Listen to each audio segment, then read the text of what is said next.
HSC পরীক্ষার্থীদের সচিবালয় ঘেরাও। শেষ মুহূর্তে শিক্ষামন্ত্রীর সাথে বৈঠকে বড় সিদ্ধান্ত। আসসালামু আলাইকুম। আজ 15 জুলাই 2026। ঢাকার রাজপথে চলমান এইচএসসি ও সম্মানের পরীক্ষার্থীদের আন্দোলন এই মুহূর্তে সবচেয়ে বড় নাটকীয় মোড়ে এসে দাঁড়িয়েছে। দেশজুড়ে তীব্র বন্যা আর জলাবদ্ধতার মাঝেই জোরপূর্বক পরীক্ষা নেওয়ার প্রতিবাদে আজ দুপুরের পর হাজার হাজার পরীক্ষার্থী সচিবালয় অভিমুখে লং মার্চ করে এবং পুরো শিক্ষা ভবন এলাকা অবরুদ্ধ করে ফেলে। পরিস্থিতি বেগতিক দেখে আন্দোলনরত শিক্ষার্থীদের 6 সদস্যের একটি প্রতিনিধি দলকে সরাসরি আলোচনার জন্য সচিবালয়ে ডেকে নেয় শিক্ষা মন্ত্রণালয়। খোদ শিক্ষামন্ত্রীর উপস্থিতিতে হওয়া এই হাই ভোল্টেজ বৈঠকে কী সিদ্ধান্ত হল? শিক্ষার্থীদের 6 দফা দাবি কি মেনে নিল সরকার? আর ক্ষুব্ধ শিক্ষার্থীদের শান্ত করতে শিক্ষা মন্ত্রণালয়ের পক্ষ থেকেই বা কী ঘোষণা দেওয়া হল? রাজপথের এই উত্তাল গর্জন ও বৈঠকের ভেতরে সমস্ত গোপন ও এক্সক্লুসিভ তথ্য নিয়ে আমাদের আজকের এই বিশেষ প্রতিবেদন। দর্শক, এই আন্দোলনের আগুন তীব্র হওয়ার পেছনে ছিল শিক্ষামন্ত্রী ডক্টর এহসানুল হক মিলনের একটি চরম বিতর্কিত মন্তব্য। গত সোমবার রাতে এক পরীক্ষার্থীর সাথে তাঁর একটি ফোনালাপের অডিও সামাজিক যোগাযোগ মাধ্যমে ছড়িয়ে পড়ে, যেখানে শিক্ষার্থীদের ফার্মের মুরগি বলে আখ্যা দেওয়া হয়। এই অসম্মানজনক মন্তব্য কোনোভাবেই মেনে নেয়নি শিক্ষার্থীরা।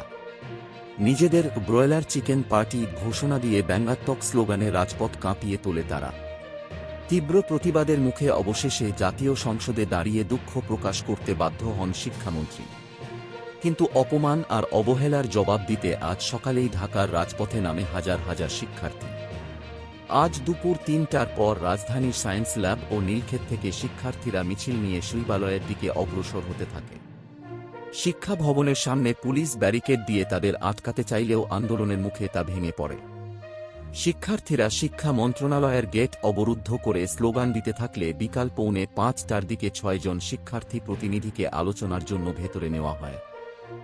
রুদ্ধদ্বার বৈঠকে শিক্ষামন্ত্রীর সামনে শিক্ষার্থীরা তাদের সুনির্দিষ্ট 6 দফা দাবি তুলে ধরে, যার মধ্যে প্রধান দাবি ছিল বন্যা কবলিত এলাকার শিক্ষার্থীদের জন্য পুনঃপরীক্ষা নেওয়া, ভুল প্রশ্নপত্রে পূর্ণ নম্বর দেওয়া, প্রশ্নপত্রের ধরন পরিবর্তনের মূল্যায়ন নমনীয় করা এবং পরবর্তী পরীক্ষাগুলোর জন্য পর্যাপ্ত সময় দেওয়া।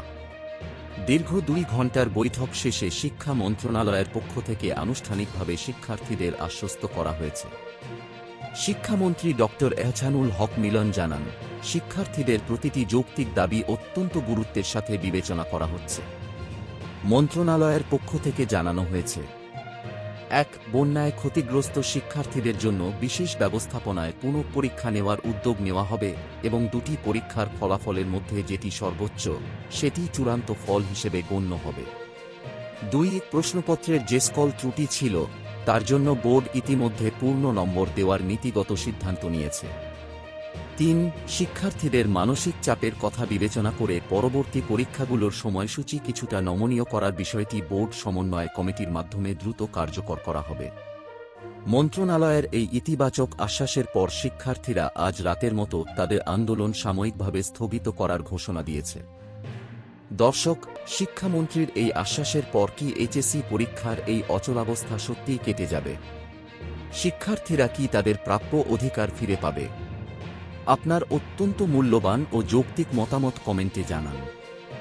দেশের চলমান সমস্ত ব্রেকিং নিউজ ও নেপথ্যের ইনসাইড আপডেট সবার আগে সঠিক ও বস্তুনিষ্ঠভাবে দেখতে আমাদের চ্যানেলটি সাবস্ক্রাইব করে আমাদের সাথেই থাকুন। ধন্যবাদ।